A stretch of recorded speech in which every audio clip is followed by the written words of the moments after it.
বিসমিল্লাহির রহমানির রহিম। প্রিয় শিক্ষার্থী, আশা করি তোমরা ভালো আছো। আলহামদুলিল্লাহ, আমিও ভালো আছি। তোমাদের প্রীতি ও শুভেচ্ছা জানিয়ে আজকের পাটগ্রাম মহিলা কলেজ কর্তৃক আয়োজিত অনলাইন ক্লাসে আমি সংযুক্ত আছি মোহাম্মদ গোলাম কিবরি আকান্ত, সহকারী অধ্যাপক অর্থনীতি, পাটগ্রাম মহিলা কলেজ। গত অনলাইন ক্লাসে আমরা শিখেছিলাম পূর্ণ প্রতিযোগিতামূলক বাজারে কীভাবে স্বল্পকালীন ভারসাম্য আলোচনা অর্জন করে, সেটা আমরা শিখেছি। আজকে আমরা শিখব একচেটিয়া বাজারে ফার্ম কীভাবে স্বল্পকালীন ভারসাম্য অর্জন করে। প্রথমে আমাদের জানতে হবে একচেটিয়া বাজারের সংজ্ঞাটা, ডেফিনেশন জানতে হবে আগে। একচেটিয়া বাজারের ডেফিনেশন হলো কোনো দ্রব্যের সরবরাহ বা উৎপাদন যখন একজন বিক্রেতা বা একটি উৎপাদন প্রতিষ্ঠানের হাতে ন্যস্ত থাকে, সেইরূপ বাজারকে বলা হবে একচেটিয়া বাজার। সরবরাহ করবে একজন মাত্র বিক্রেতা, ক্রেতা থাকবে অসংখ্য, এবং দ্রব্য কোনো নিকট পরিবর্তক দ্রব্য থাকবে না, সেই বাজারকে বলা হবে একচেটিয়ামূলক বাজার। প্রিয় শিক্ষার্থী, আমরা ডেফিনিশন জানলাম। কোনো দ্রব্যের সরবরাহ বা উৎপাদন যখন একজন বিক্রেতা বা একটি ফার্ম বা একটা উৎপাদন প্রতিষ্ঠানের হাতে ন্যস্ত থাকবে, সেরকম বাজারকে বলা হবে একচেটিয়া বাজার। এই একচেটিয়া বাজারে স্বল্পকালীন ভারসাম্য অর্জন করতে গেলে কিছু অনুমতি শর্তের প্রয়োজন হয়। সেই অনুমতি শর্তগুলো হল: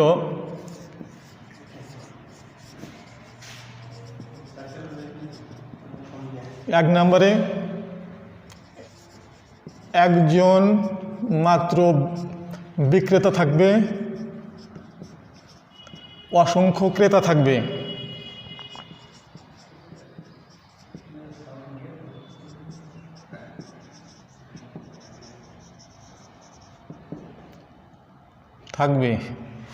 দ্রব্যের কোনো নিকট পরিবর্তক দ্রব্য থাকবে না।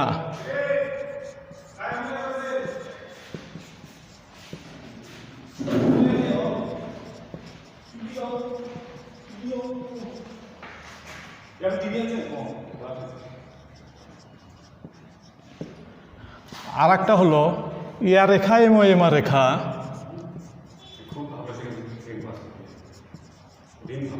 এমআর রেখা,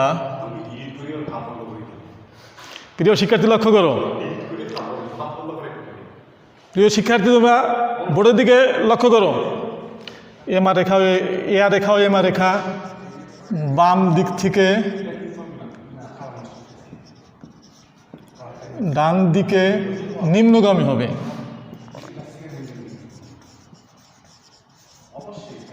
হবে এবং এমআর রেখাটা এয়া রেখার নিচে থাকবে।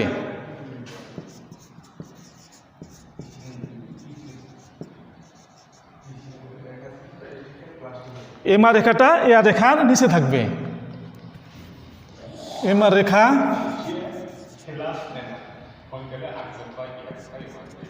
এয়া রেখার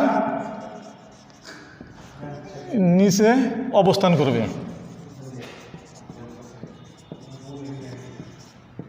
প্রিয় শিক্ষার্থী, এগুলো হলো আমাদের প্রি কন্ডিশন। একচেটিয়া বাজারের ফার্মের স্বল্পকালীন ভারসাম্য অর্জন করতে গেলে এগুলো আমাদের হলো প্রি কন্ডিশন। এগুলো লাগবে। বাজারে একজন মাত্র বিক্রেতা থাকবে এবং অসংখ্য ক্রেতা থাকবে। দ্রব্যের কোনো নিকট পরিবর্তক দ্রব্য থাকবে না। এখন তোমাদের প্রশ্ন আসতে পারে যে নিকট পরিবর্তক দ্রব্যটা কি জিনিস? একটা দ্রব্যের ভোগ যদি অন্য দ্রব্য দ্বারা পূরণ করা যায়, সেটাই হলো পরিবর্তক দ্রব্য। যেমন চা এবং কফি। চায়ের দাম বেশি হলে আমরা কফি দিয়ে আমাদের চাহিদা পূরণ করব। এবং চিনি বা গুড়, চিনি ও গুড়, চিনির দাম বেশি হলে আমরা গুড় দিয়ে সে কাজটা আমরা সম্পূর্ণ করতে পারি, কারণ তাদের ফাংশনটা একই। তাহলে নিকট পরিবর্তক দ্রব্য কাকে বলে বুঝতে পারছো? আবার এই 3 নম্বর হলো এয়া রেখা এবং এমআ রেখা বাম দিক থেকে ডান দিকে নিম্নগামী হবে, এবং কথা হলো যে এমআ রেখাটা এয়া রেখার নিচে অবস্থান করবে। এখন প্রশ্ন থাকতে পারে যে স্যার এয়া আর রেখা কাকে বলে?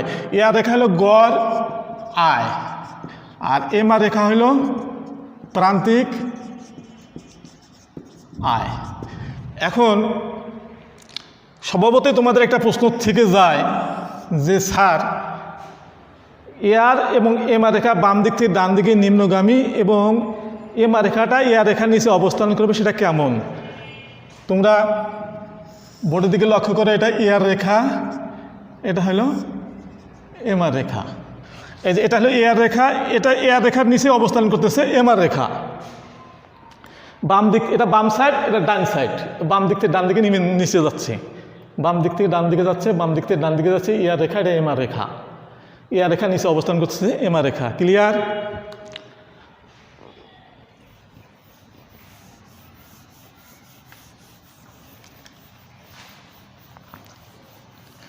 এখন আমাদের প্রশ্ন যে কীভাবে ফার্ম স্বল্পকালীন ভারসাম্য অর্জন করে।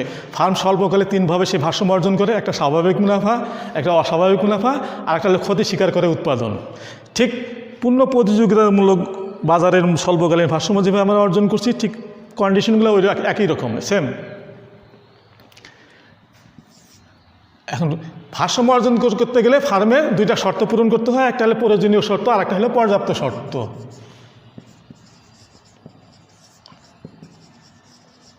প্রয়োজনীয় শর্ত এমসি সমান এমআর হবে, আর পর্যাপ্ত শর্ত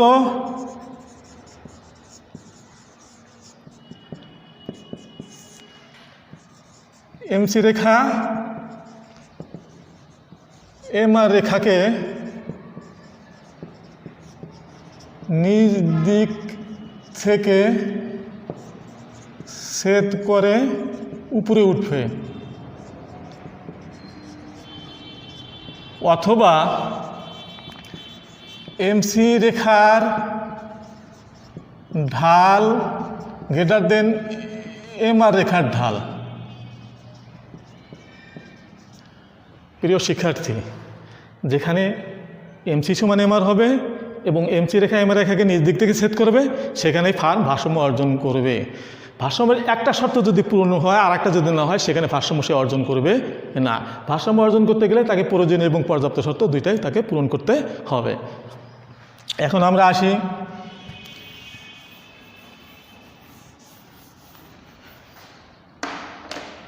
স্বাভাবিক মুনাফা।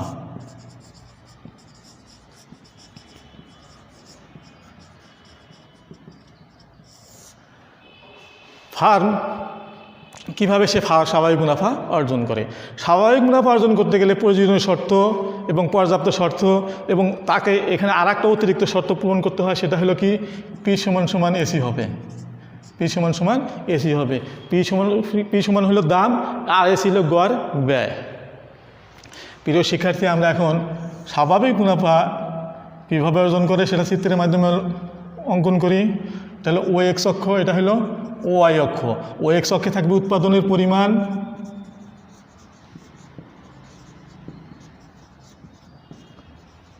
এবং ওয়াই অক্ষে থাকবে দাম বা ব্যয়। প্রিয় শিক্ষার্থী, আমরা কিন্তু প্রি কন্ডিশন জেনেছি যে এআর রেখা এবং এমআর রেখা বাম দিক থেকে ডান দিকে নিম্নগামী। এটা হলো এআর রেখা, এটা হলো এমআর রেখা। এআর রেখার নিচে এমআর রেখা অবস্থান করতেছে।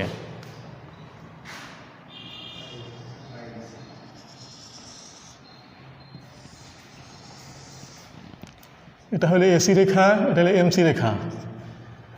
প্রিয় শিক্ষার্থী, এসি হলো গড় ব্যয়, এমসি হলো প্রান্তিক ব্যয়। এআর হলো গড় আয়, এমআর হলো প্রান্তিক আয়। এআর হলো গড় আয়, আর এমআর হলো প্রান্তিক আয়। এমসি হলো প্রান্তিক ব্যয়, এসি হলো গড় ব্যয়। আমাদের কন্ডিশন আছে, লক্ষ্য করো,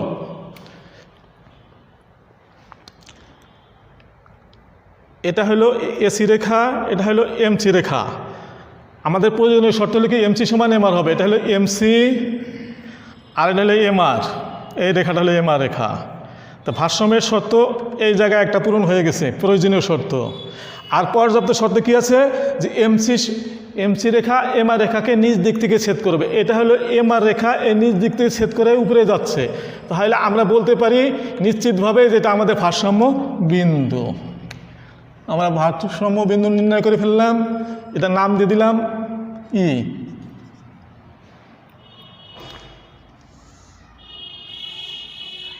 প্রিয় শিক্ষার্থী, এসি রেখা যেখানে কাট করবে সেখান থেকে হবে এসি। এটা দিয়ে দিলাম আমরা কিউ বিন্দু, এটা দাও এফ, এটা দাও পি। আমাদের ভারসাম্যের একটা অতিরিক্ত শর্ত আছে, পি সমান সমান এসি। এটা হলো পি, আর এটা হলো এসি। তাহলে পিও যত এসিও তত। তাহলে আমাদের ভারসাম্যের তিনটা শর্ত, একটা প্রয়োজনীয় এবং একটা পর্যাপ্ত এবং একটা অতিরিক্ত শর্ত, তিনটাই আমাদের পূর্ণ হয়ে গেছে। অতএব ই বিন্দু আমাদের নিশ্চিতভাবে ভারসাম্য বিন্দু। প্রিয় শিক্ষার্থী, আমাদের মুনাফার সূত্র হইল পাই সমান সমান টিআর মাইনাস টিসি। টিআর হইল মোট আয়, টিসি হইল মোট ব্যয়। আমরা এখন টিআর নির্ণয় করি। টিআরের সূত্র হইল পি ইন্টু কিউ। পি হইল দাম, কিউ হইল উৎপাদনের পরিমাণ। দাম হচ্ছে ও পি আর কিউ হচ্ছে ও কিউ। আমরা এটা যদি গুণন করি তাহলে আমরা পাচ্ছি O P F Q, O P F Q. প্রিয় শিক্ষার্থী, টিআর পেয়ে গেলাম। এখন টিসি নির্ণয় করব। টিসি হলো এসি ইন্টু কিউ। টিসির সূত্র হলো AC into Q. Please look at the board minutely. AC হলো যে এইটুক AC, Q F into Q হলো O Q, O P F Q. প্রিয় শিক্ষার্থী, আমরা কিন্তু টিআর পেয়ে গেছি, টিসি পেয়ে গেছি। আমরা এখন সূত্র প্রয়োগ করব। পাই সমান সমান টিআর মাইনাস টিসি। টিআর কত?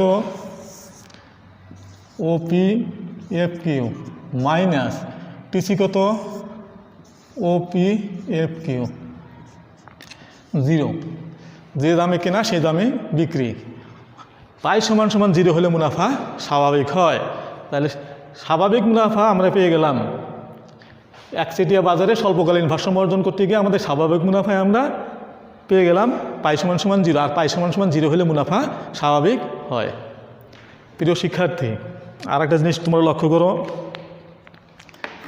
তোমাদের পরীক্ষা আসতে পারে এটা একটা উদ্দীপক। এটা একটা উদ্দীপক। উদ্দীপকের আলোকে গতে বলে, গরুর গতে বলে যে উদ্দীপকের আলোকে মুনাফার পরিমাণ নির্ণয় করো। তাহলে এই যে এটাই যদি উদ্দীপক হয় তাহলে আমরা মুনাফার পরিমাণ পেয়ে গেলাম 0। আর এটা হলো স্বাভাবিক মুনাফা। ঠিক আছে? আবার এই বলতে পারে গতে যে টিআর কত, উদ্দীপকের আলোকে টিআর কত, টিআরও পেয়ে গেছি। উদ্দীপকের আলোকে টিসি কত সেটাও পেয়ে গেছি। প্রিয় শিক্ষার্থী, তোমাদের পরীক্ষায় অনেক সময় আসতে পারে এরকম, এখানে পি না দিয়ে আর এখানে কিউ না দিয়ে দিল এখানে 12, এখানে 10, বলে যে উদ্দীপকের আলোকে মোট মুনাফার পরিমাণ নির্ণয় করো। তাহলে আমরা যেহেতু এভাবে করে ফেলেছি, আমরা ওইটাও আমরা করতে পারবো। ঠিক একইভাবে আমরা নির্ণয় করে ফেলি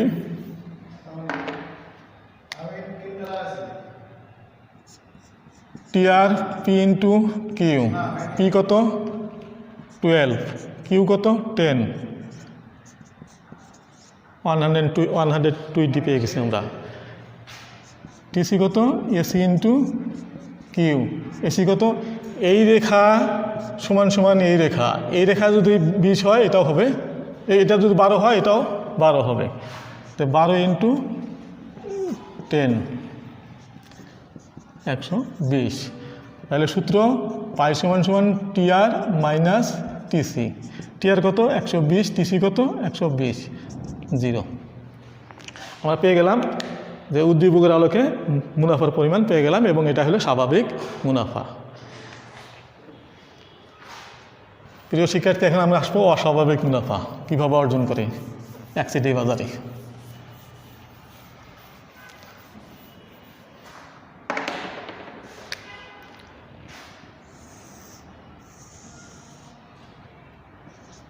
ও এক্স অক্ষ ও ওয়াই অক্ষ। ও এক্স অক্ষে থাকবে উৎপাদনের পরিমাণ,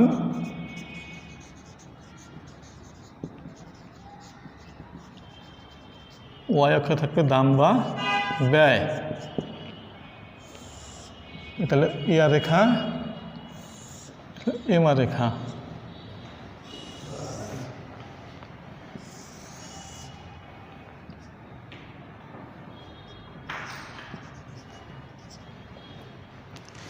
প্রিয় শিক্ষার্থী, লক্ষ্য করো বোর্ডের দিকে। এটা হলো এমআর রেখা, এটা হলো এমসি রেখা। এমসি এবং এমআরকে এই জায়গায় ছেদ করছে। আর ভারসাম্যের এর প্রথম শর্ত গেল এটা। আর দ্বিতীয় শর্ত হলো কি, যে এমসি রেখা এমআর রেখাকে নিজ দিক দিয়ে ছেদ করবে। দেখো নিজ দিক দিয়ে ছেদ করে উপরে উঠতেছে, তাহলে আমাদের এখানে ভারসাম্যের শর্ত পূরণ হয়েছে। আর এখানে একটা অতিরিক্ত শর্ত আছে কি, পি গ্রেটার দেন এসি হবে। এখানে একটা অতিরিক্ত শর্ত আছে, পি গ্রেটার দেন এসি হবে।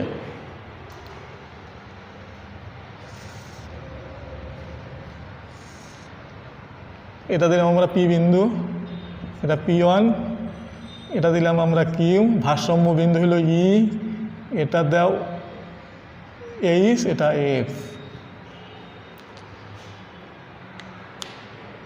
প্রিয় শিক্ষার্থী, চিত্রে লক্ষ্য করো, আমরা ভারসাম্য পেয়ে গেছি। ই বিন্দুতে আমাদের ভারসাম্য অর্জন করছে। তাহলে আমরা আমাদের সূত্র হলো পাই সমান সমান টিআর মাইনাস টিসি। আমরা এখন টিআর নির্ণয় করব। টিআর হলো পি ইন্টু কিউ। পি কত?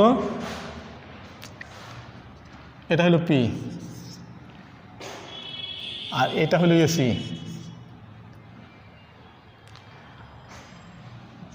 O P into O Q, তাহলে O P F Q. TC AC into Q. AC হলো এই যে এইটুক, এইচ কিউ ও কিউ, এইটুক গুণন এইটুক, তাহলে ও P1 এইচ জি। আমরা টিআরও পেয়ে গেলাম, টিসিও পেয়ে গেলাম। আমরা এখন সূত্রে প্রয়োগ করব। পাই সমান সমান টিআর মাইনাস টিসি। টিসি কত? টিআর কত? O P F Q minus TC হল ও P1 এইচ জি। প্রিয় শিক্ষার্থী, এই গোটা এই যে এই পুরাটার থেকে যদি আমরা এইটুক বাদ দেই, থাকতেছে আমাদের এইটুক P1 P F H F H. এই ছায়াবৃত্ত অঞ্চলটাই হচ্ছে আমাদের অস্বাভাবিক মুনাফা। একচেটিয়া বাজারে ফার্মের অস্বাভাবিক মুনাফা, এই ছায়াবৃত্ত অঞ্চলটাই হচ্ছে আমাদের একচেটিয়া বাজারের অস্বাভাবিক মুনাফা। প্রিয় শিক্ষার্থী, তোমরা লক্ষ্য করে, এটা যদি উদ্দীপক হয়, এটা যদি উদ্দীপক হয় এবং উদ্দীপকে যদি বলে যে মুনাফার পরিমাণ কত, উদ্দীপকের আলোকে মোট মুনাফার পরিমাণ নির্ণয় করো, তাহলে উদ্দীপকের আলোকে এটা হলো মোট মুনাফার পরিমাণ এবং মুনাফার ধরন হলো অস্বাভাবিক মুনাফা। মুনাফার ধরন হলো অস্বাভাবিক মুনাফা। বুঝতে পারছো তোমরা সবাই? আরও বলতে পারে যে উদ্দীপকের আলোকে টিআর নির্ণয় করো, উদ্দীপকের আলোকে টিসি নির্ণয় করো। তোমরা এইভাবে নির্ণয় করবা। প্রিয় শিক্ষার্থী, এভাবে থাকতে পারে। এখানে 10 দিল, এখানে 12 দিল, এখানে দিল 8। আমরা এভাবেও কিন্তু অস্বাভাবিক মুনাফা কীভাবে অর্জন করে সেটাও আমরা নির্ণয় করতে পারবো। তা আসো দেখি।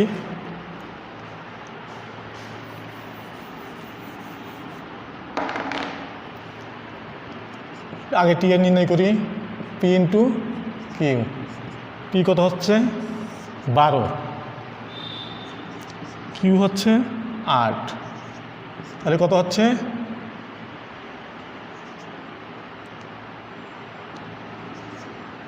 8 বরং 96। এখন TC AC into Q. AC কত? 10। কিউ কত? 8। 80। আমরা সূত্রে বসাই। পাই সমান সমান টিআর মাইনাস টিসি। 96 বিয়োগ 80 কত হয়? 16। তাহলে আমরা এভাবেও উদ্দীপকের আলোকে মুনাফার পরিমাণ নির্ণয় করতে পারি। আমরা এখানে পাইলাম কত? মুনাফা 16। এটা হলো একচেটিয়া বাজারে অস্বাভাবিক মুনাফা।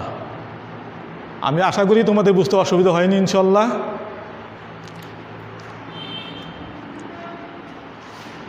এখন আসি আমরা ক্ষতি স্বীকার করে কীভাবে সে উৎপাদন করে।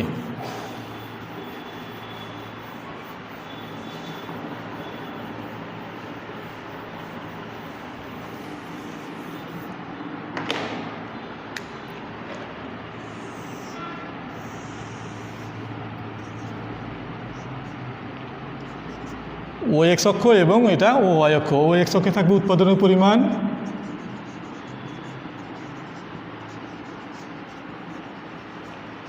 ওয়াই অক্ষে থাকবে দাম বা ব্যয়। এটা ইয়ার রেখা, তাহলে M R Rekha, AC Rekha, A B C Rekha, MC রেখা।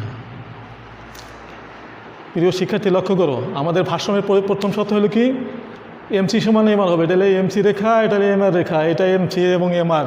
ভারসাম্যের প্রথম শর্ত পূর্ণ হয়ে গেছে। আর ভারসাম্যের দ্বিতীয় শর্ত কি, এমসি রেখা এমআর রেখাকে নিজ দিক দিয়ে ছেদ করে উপরে যাবে। এটা হলে এখানে আমরা দেখতেছি ভারসাম্য শর্ত পূর্ণ হয়ে গেছে। এটা ই বিন্দু।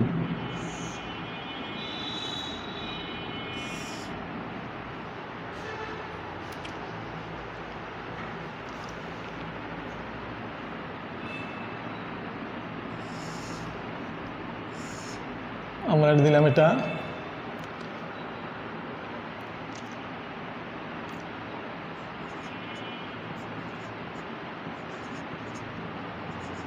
কি, এটা দাও এফ এইচ, এটা জি বিন্দু। প্রিয় শিক্ষার্থী লক্ষ্য করো, এটা হয়ে এই পুরোটা হলো এসি, পুরোটা হলো এসি, এটা হলো এবিসি। বুঝতে পারছো? এখন দেখো, ফার্ম যদি সে টোটালি উৎপাদন না করে, ফার্ম যদি টোটালি সে উৎপাদন না করে, যদি বলে যে আমি উৎপাদন বন্ধ করে দেবো, আমি উৎপাদন করব না, আমি উৎপাদন আর করব না, তখন তাকে উৎপাদন না করলে তার ক্ষতি হবে জি এফ পরিমাণ, জি এফ পরিমাণ তার ক্ষতি হবে। আর যদি ফার্ম মনে করে যে না আমার ক্ষতি হচ্ছে, হোক, ক্ষতির কিছু অংশ যদি উঠে আসে, তাহলে সেই অনুসারে যদি সে উৎপাদন কাজ চালিয়ে যায়, তাহলে তার ক্ষতি উঠে আসবে, তার ক্ষতি উঠে আসবে এফ এইচ পরিমাণ, এফ এইচ পরিমাণ তার ক্ষতি উঠে আসবে। তার তোমরা লক্ষ্য করে দেখো, সে যদি টোটালি উৎপাদন না করে, তার পুরা ক্ষতিটা হতো সেইটুক। আর যদি ক্ষতি স্বীকার করে সে যদি উৎপাদন করতে চায়, তাহলে তার এই ক্ষতিটা তার উঠে আসবে, তারপরেও এইটুক ক্ষতি তার থেকে যাচ্ছে। ফার্ম স্বল্পকালে ক্ষতি স্বীকার করেও উৎপাদন কাজ চালিয়ে যায়। দীর্ঘকালীন লাভের আশায় সে স্বল্পকালে ক্ষতি স্বীকার করে উৎপাদন করে, কিন্তু দীর্ঘকালে কোনো ফার্ম কখনোই ক্ষতি স্বীকার করে উৎপাদন কাজ চালিয়ে যাবে না। তাহলে আমরা এখানে লক্ষ্য করতেছি আমাদের ফার্ম জিএইচ পরিমাণ ক্ষতি স্বীকার করে সে উৎপাদন করবে। প্রিয় শিক্ষার্থী, তোমাদের এই ছিল একচেটিয়া বাজারে স্বল্পকালীন ভারসাম্য। স্বল্পকালীন ভারসাম্য আলোচনা করতে স্বাভাবিক মুনাফা, অস্বাভাবিক মুনাফা এবং ক্ষতি স্বীকার করে উৎপাদন। আমাদের বাজার সম্পর্কে আর আমাদের কোনো প্রশ্ন থাকলো না। আমরা এখন পরবর্তীতে অন্য চ্যাপ্টারে যাবো ইনশাল্লাহ। ততদিন পর্যন্ত তোমরা ভালো থাকো, সুস্থ থাকো, স্বাস্থ্যবিধি মেনে চলো, আর পাটগ্রাম মহিলা কলেজ পেজে চোখ রাখো। আল্লাহ হাফেজ।